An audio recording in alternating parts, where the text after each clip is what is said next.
Hey, this is the Fight Nerd. I'm here at Gleason's gym now in the back section with WWF, back when it was still called WWF and WWWF, Hall of Famer Johnny Rodz. Johnny, how are you today? I'm welcome here. I get a handshake from a Hall of Famer. That's right.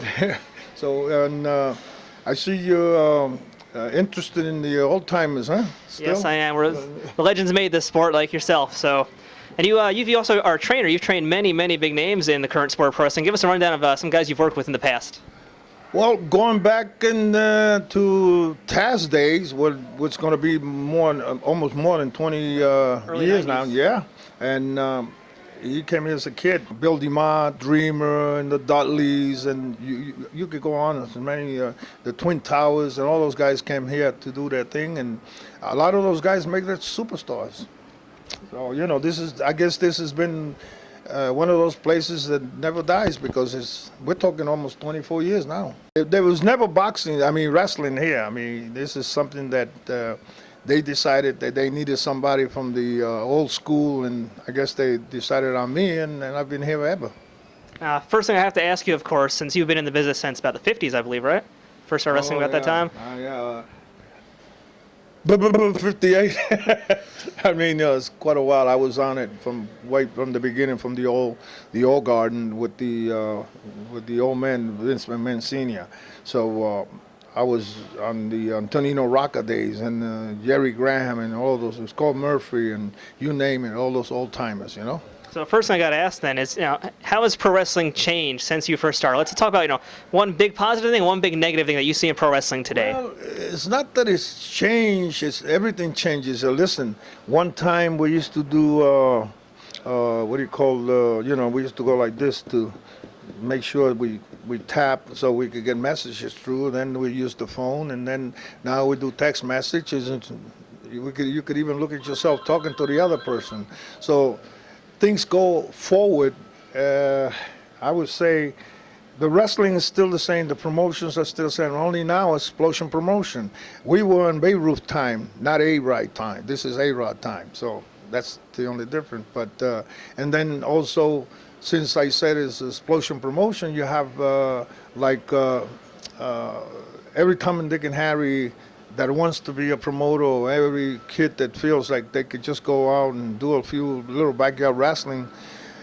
They call it professional wrestling because everybody wants to be in it, but it's not that easy. You really have to be a professional.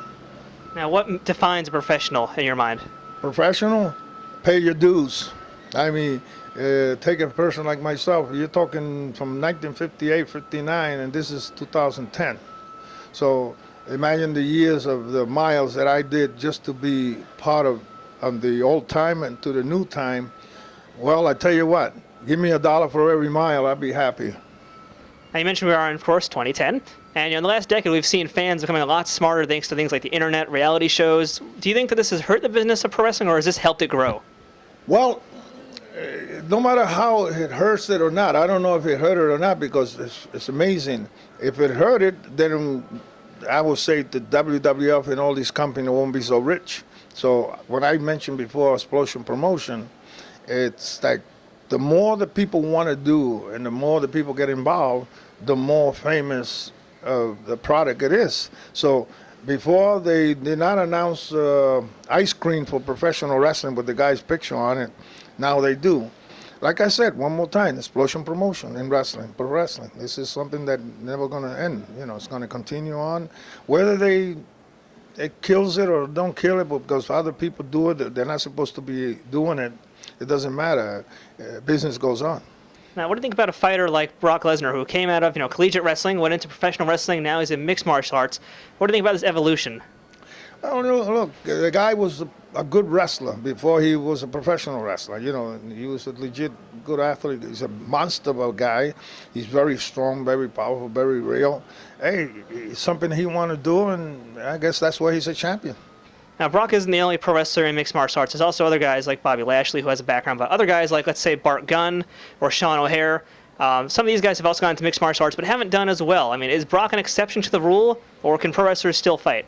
No, you got to remember, pro wrestlers is very quiet secret of individuals that they might have some kind of a background of fighting game that you might not know about. We never talk about how good we did something that is, I mean, you know, the question is pro wrestling real?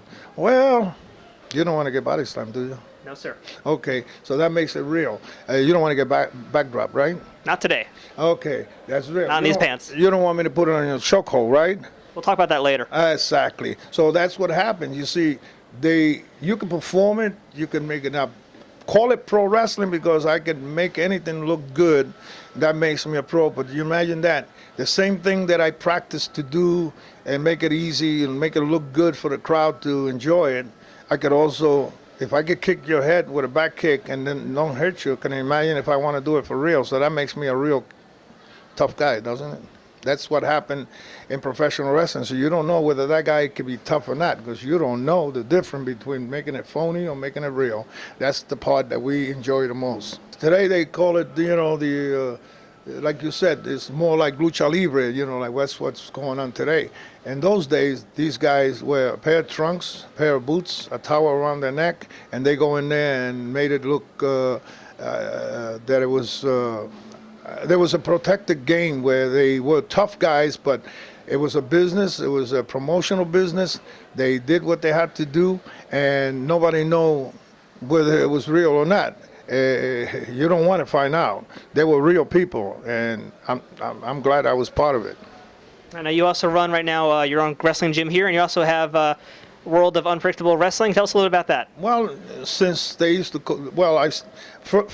funny part about it is that when I first started, my name is John Rodriguez, and then in the time that I started, it was I think 3 more Rodriguez. There was a Frank Rodriguez, Joe Rodriguez, a couple of Rodriguez, and they asked me, what name you going to use for wrestling? And I said, well, Johnny Rodriguez. And the guy says, Johnny Rodriguez, Jesus Christ, so many Rodriguez. I said, well, what the heck, this is my name. He said, well, I'll give you 5 minutes because you're on second, and just give me some difference so I can put up. I said, all right. I go over there and I put down Johnny. Then I figure, what do I do with Rodriguez? So I put out R-O-D, that's no good. R-O-D-R-I, Rodri. Then I said, you know what? Let me put Rod, and then I took the Z and I abbreviated and I perioded and I said, Johnny Rodz, that sounds pretty good. So I come back, I said, hey, how about Johnny Rodz? He said, that's good enough for me. And they put it on. Then years pass, and then Vince McMahon Sr., who was doing the commentator all his life with the old man, decided to say, here comes that unpredictable character again, and that's how I got my name. Well, I figure, let's keep using it in wrestling. Today is the World Unpredictable Wrestling, and it's been there for quite a few years. Quite a few guys made it, and it's going to continue the World Unpredictable Wrestling. It's registered as WW, World Unpredictable Wrestling, and the word unpredictable is also registered to wrestling for me. So if you make Coca-Cola unpredictable, then you better have a little money for me. And you have a show coming up also. When's that going to be? The next show is October 2nd. There's not going to be anything in September because September, actually, I want to go see the No Mercy on Friday, September the 17th up in Foxwood, and I want to be on front row, enjoy that one. So we're not going to do that. Vince is listening to that right now. Yeah, well, I don't know about that, so I don't care, but I want to go enjoy that. And October 2nd, we're going to be back here and do our little program. And October 30, I'm going to be in Tucson, Arizona. So all over the place. All right, so people can check out World of Unpredictable Wrestling here at Gleason's Gym in Brooklyn, New York. Johnny, thanks for your time today. You got it. This video is sponsored by Skin Industries, dominating fashion for the past 11 years with hundreds of designs for men, women, and children. Start living in skin today and check out skinindustries.com.